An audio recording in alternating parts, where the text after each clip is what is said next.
I want to know your journey with the low self-esteem and the eating disorders because it's more rampant now than it was ever before. You know, I was a regular young girl that was thrust into this overnight success. I realized very quickly how hollow it was. So where did this low self-esteem come from?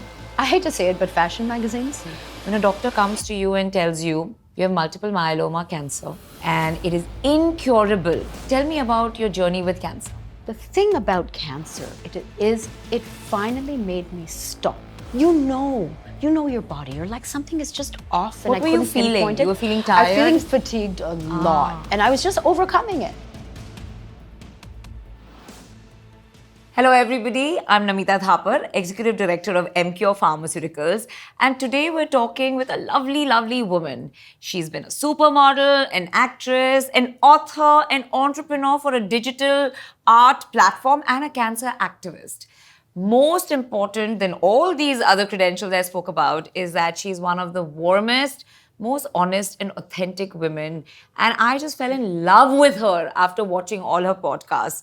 So my honor, my privilege to host today on our episode, our very own Lisa Ray. Lisa, thank you so much for joining us today. Oh my God, thank you so much, Namita. And I just want to say it takes one to know one. Oh, so sweet. I also find you very open and warm and authentic. And I think that this is a quality that we need a lot more of in the world today.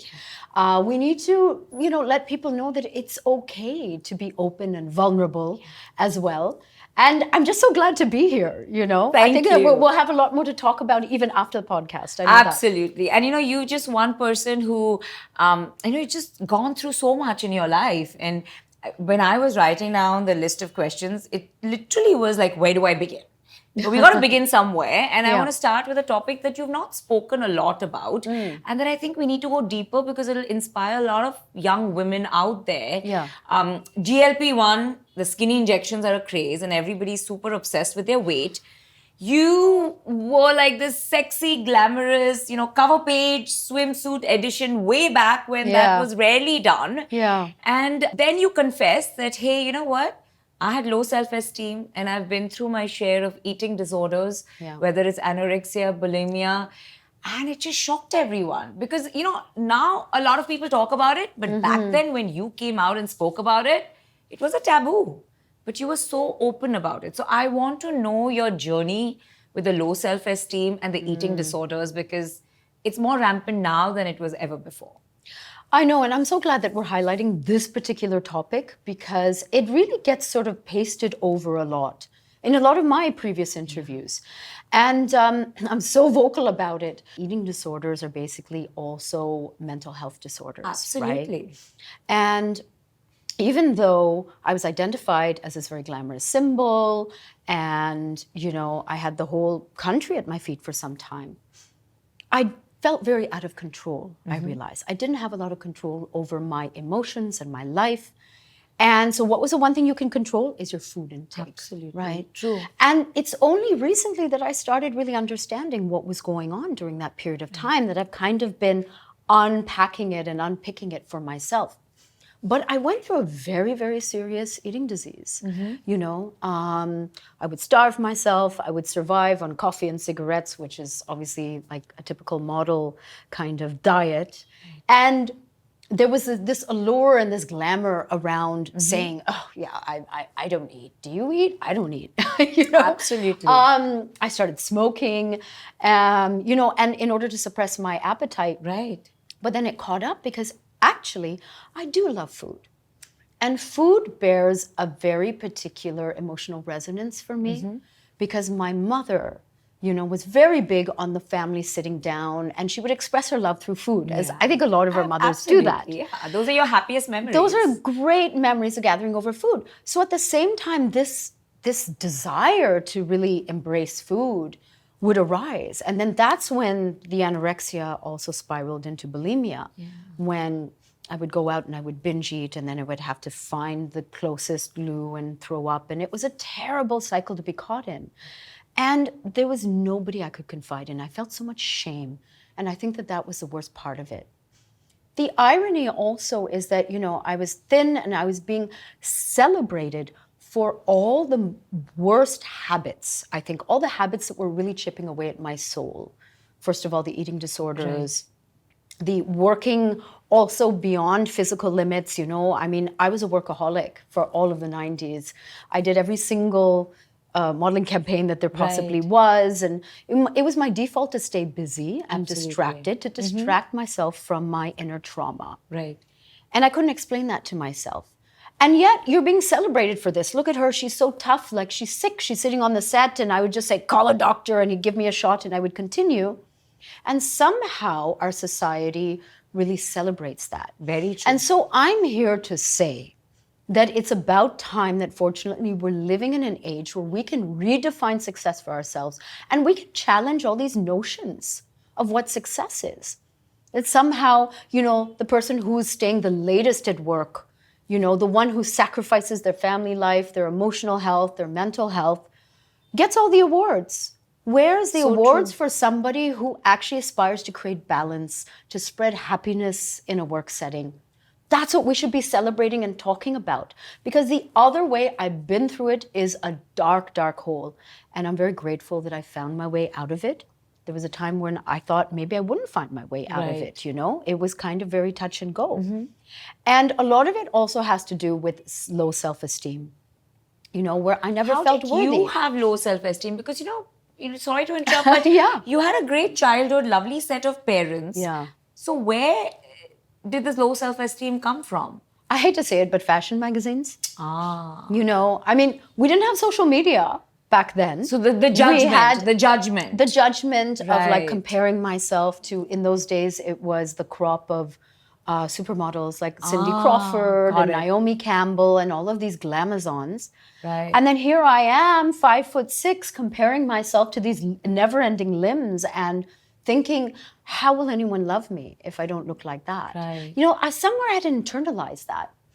And again, this is the dangerous messaging that is directed towards women, much more than men. With men, it's, a different set of problems. I'm not denying that there isn't problems, this whole alpha male and, extreme, being successful at the expense of everything else. Right. But for women, we're today expected to be successful and at the same time look fabulous. Don't you think a lot of times it's self-inflicted also? Yeah, we internalize it. It was my inner critic constantly. We're too hard on ourselves. You're not good enough, you're not good enough, you're not good enough, no matter what anyone else said. And of course, I was also labeled from a young age as well. And it was, again, a time when we didn't have the double-edged sword of social media, because social media is a double-edged sword. I think that there's a lot of pitfalls for young women, especially like the next generation that's looking at these images and aspiring to be like them and not realizing that you can't even live up to an image that doesn't exist in real life. Absolutely. A lot of it is so fake. So we didn't have that when I was young, right? But we had a lot of other, messaging from society. Let's come to the biggest scare or test of your life. When a doctor comes to you and tells you have multiple myeloma cancer and it is incurable, and you're so young. It was 20 years back? How many years back was it? I was 37. So. Absolutely. So it was a long time back. And, bottom line is that how do you react to something like that? Tell me about your journey with cancer. And I know, you've had a relapse as well, right? I had a relapse after the initial diagnosis. So, I want to hear about when you heard about it first, what went through your head, what was the treatment journey, how did you keep yourself strong, then the relapse, how did you deal with that? And then most importantly, right now, how's life after cancer? How do you think through all of that? I mean, can I start with it's fabulous? I don't recommend it to anyone, but cancer actually ended up, kind of plowing through all the unnecessary stuff. Yeah. So you drop all what is unnecessary, and then you come back to, wow, this is the source of happiness for me. Yeah. So, but to go back to the beginning, it's interesting that we started talking and highlighting, again, this journey of eating disorders, which, as we said, is a mental health also disorder. Because I do tend to think that everything is interconnected in life. Yeah. You know, everything, our whole story is like there's these invisible kind of chains, you know, and sometimes it's only by like standing and looking back into the back view mirror that you understand that happened and then this happened and because this happened. And the first step is recognition, but the second step is taking action. And it took me a long time to take action. You know, I was still kind of running away from myself. So I was leading my second phase after leaving Bombay was like this very Emily in Paris kind of thing. Because I lived in Paris, I lived with the Italian photographer in Milano and this and that, and I was doing all of that stuff. And again, it looked very, it's so la la from the outside, but I was running away from myself still. So I knew deep inside I needed to make some serious lifestyle changes and stop and ground myself and address a lot of the things and the questions that were coming up from my inner voice. Like basically stop and listen to my inner voice. But, you know, there was so much to do and then there was this party and this flight and da-da-da. So, you know, it was like this strange push-pull. Yeah. Finally, the thing about cancer, it finally made me stop and make those changes. And that was I like saying that the messages were being sent, that something is wrong, there's something wrong. You know your body. You're like, something is just off. And What were you feeling? You were feeling tired? I was feeling fatigued a lot. And I was just overcoming it. I was just either ignoring it or having more coffee or cutting out rice or, you know, doing all these quick fixes, but not actually addressing the source of the problem. I even refused to take a blood test for a long time. Because I was so in denial. So the symptoms were there, but you were ignoring it. I was ignoring it. And then finally it came to this place where I actually was very fatigued. And the doctor, you know, sent me for a blood test. And when I came back into her room, she stood up from behind her desk and she said, "How are you even standing? Because your red blood cell count is so low, you're about to go into cardiac arrest." Oh my God. And it was that serious. And it was also a function or an expression of like how disconnected I was from my body. Absolutely. You know, which is not a heroic thing. Let me emphasize that again. So anyway, so she sent me off. I got a blood transfusion. And then I felt fantastic. I was like, all right, I feel great now. She's like, no, we have to get to the bottom of this. Then the testing started. And, you know, ironically, I was back in Canada at that time after years and years, after decades, because my mom had recently passed away. Oh, okay. So all of this was happening in Canada. And finally, it culminated with that dreaded, you know, appointment with the hematologist. And you're the last person of the day. And you're sitting there in the waiting room. And the waiting room is empty. I'm like, this is not good. So, but I went in. And as I said, I had some inner voice telling me, listen, this is not good, but you're going to be okay. But you have to now love yourself. Absolutely. You have to love yourself. So, you know, I got the diagnosis and I was in shock and I didn't know what to do and life was going on around me. And a lot of people around me said, whatever you do, don't talk about it publicly. Yeah, because back in the day, even now, it's a taboo. This was 2009 and people get very scared and I was doing a lot of work in independent films and everything like that. So I know people were saying it out of a sense of protection, but it didn't sit well with me. Because Namita, like you, I am actually a straight shooter. So with my friends, I was always like very straight shooter. But again, my career, especially coming from the 90s, had taught me like always put on this mask. Absolutely. Don't show always people. Always have a disguise. Always have a disguise. Don't show people what you're actually thinking. Don't show people what you're actually feeling. And even that never felt right. But I kind of just went along with it because that was what had been ingrained in me. Now I'm here with a serious diagnosis. Then I get a phone call. You've got 2 films debuting at the Toronto International Film Festival. It was September, ironically. And, you know, that's a cause for celebration. It means you have to go on the red carpet and give lots of interviews. And I'm like, oh, damn, now what do I do? Well, that was the moment that, you know, in a weird sense, life and the universe brought me to this place where it's like, now you have a choice. I've given you an opening. It's up to you. So that's when I said, you know what? Why should I be ashamed of going through cancer? I've lived with so much shame for so much of my life. I'm not going to let this beat me down.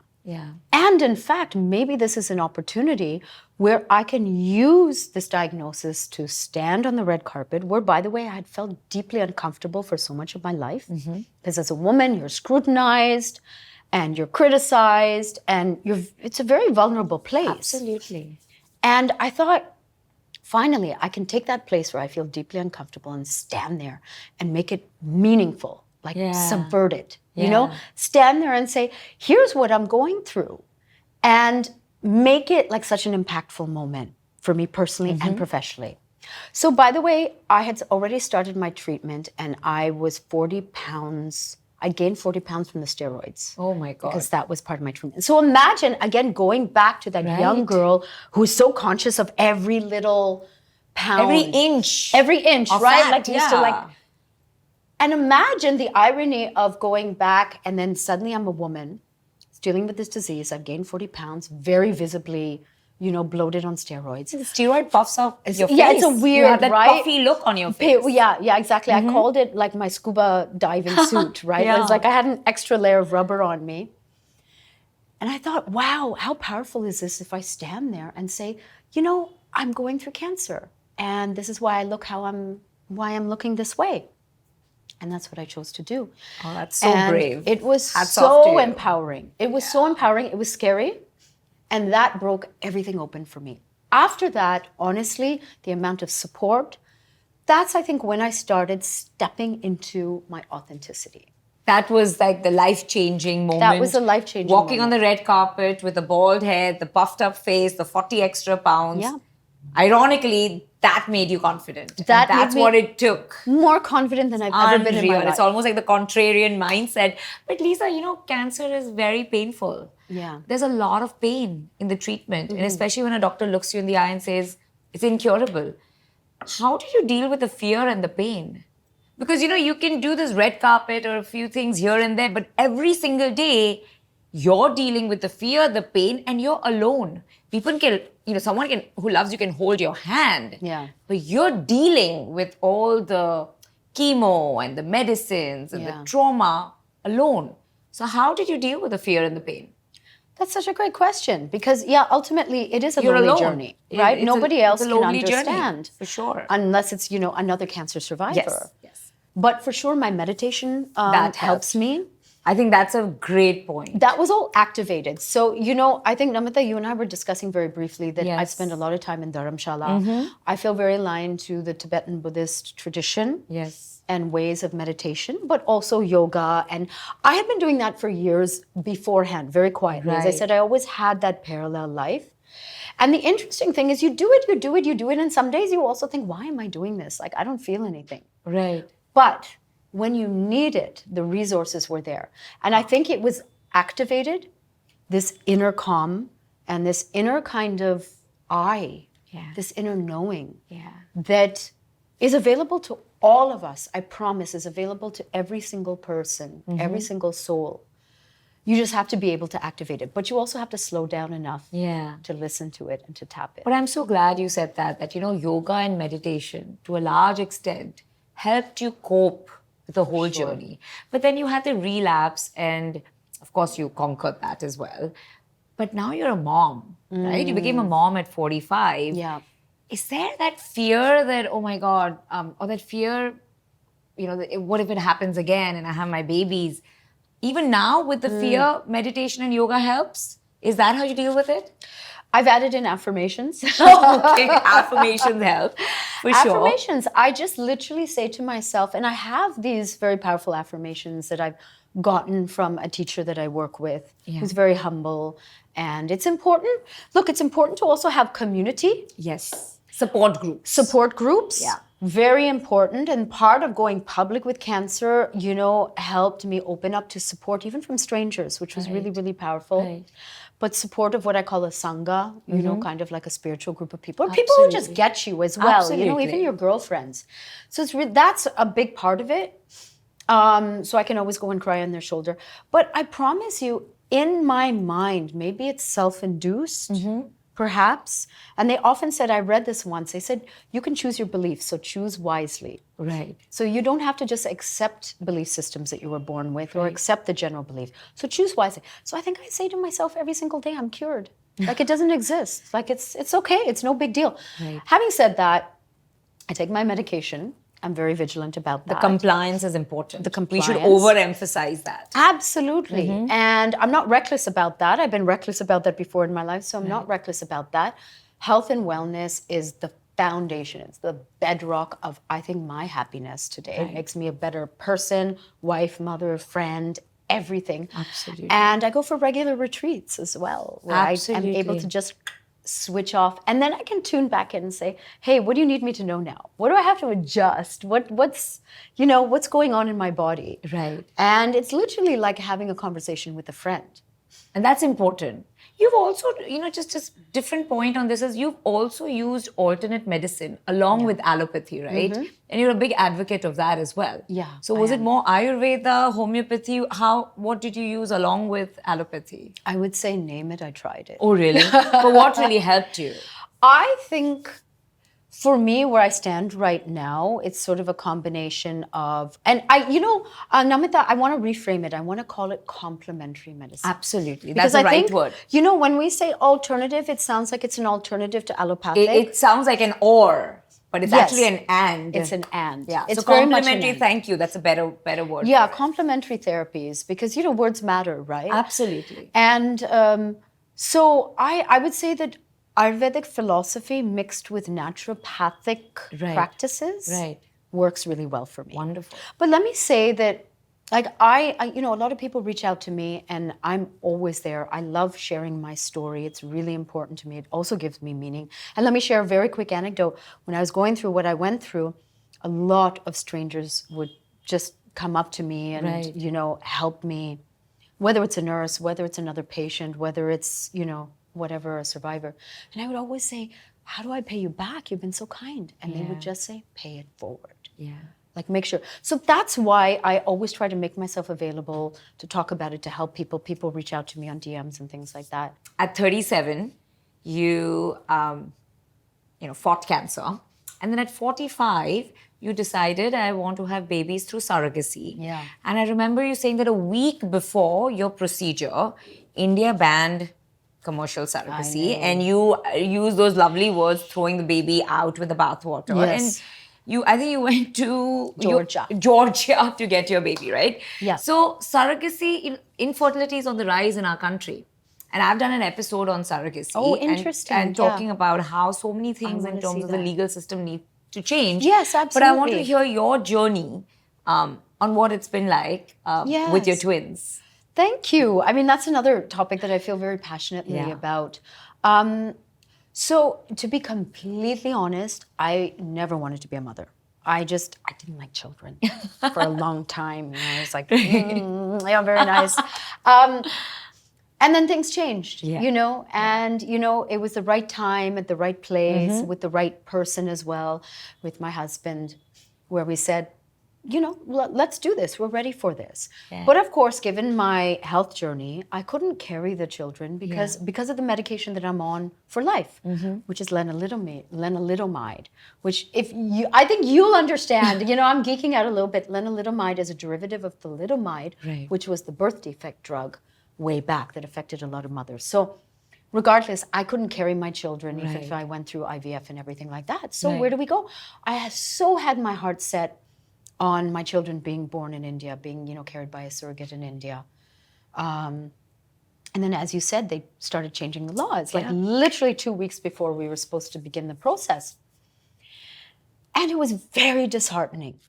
And I understand where the intent was. The intent was, we have to clean up this industry. We have to regulate the misuse. But regulating is very different from banning. I mean, they're two very, very different things. Yeah, there could have been a much more considered approach. Yeah, considering that, today women's lives are changing. Yeah, and that's something that we also have to acknowledge. And particularly in India, and I'm very proud seeing young and middle-aged women go out there, kill it, put their careers first, and then decide, okay, now I'm ready for this. You know? Absolutely.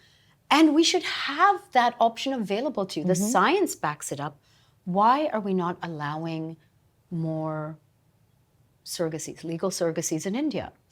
Legalize it, regulate it, you know, do all of this. That's fine, but don't ban it. Absolutely. And so it was heartbreaking. Basically, it was so heartbreaking. Like it almost broke us, and we started sort of saying, should we even go spoke through about this? your attachment to India. So you wanted your children to be born in I India. wanted my children to be born in India. Yeah, that's But an emotional thing, you know, that you were very, deprived of. Very.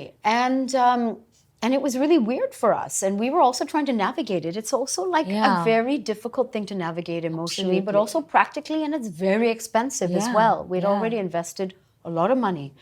But anyway, so yeah, we ended up doing it in Georgia.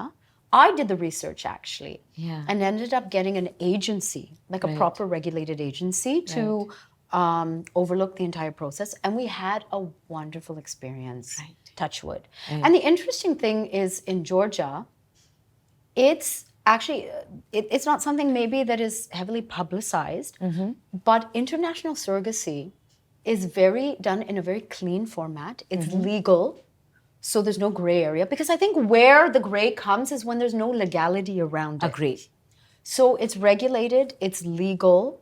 It was a very clear legal contract, Right. you know, between us and the surrogate, and we did it in like a very old clinic, like it's a 130-year-old women's clinic. Right. So it was all done in such a easy, straightforward way that, because when you're bringing new life, you don't You want want it to be a things very to happy journey. Exactly. Right? Exactly. You don't want extra Yeah. stress. Yeah, absolutely. You know? Absolutely. So, I mean, I'm grateful to Georgia. Do I wish it could have happened in India? Absolutely.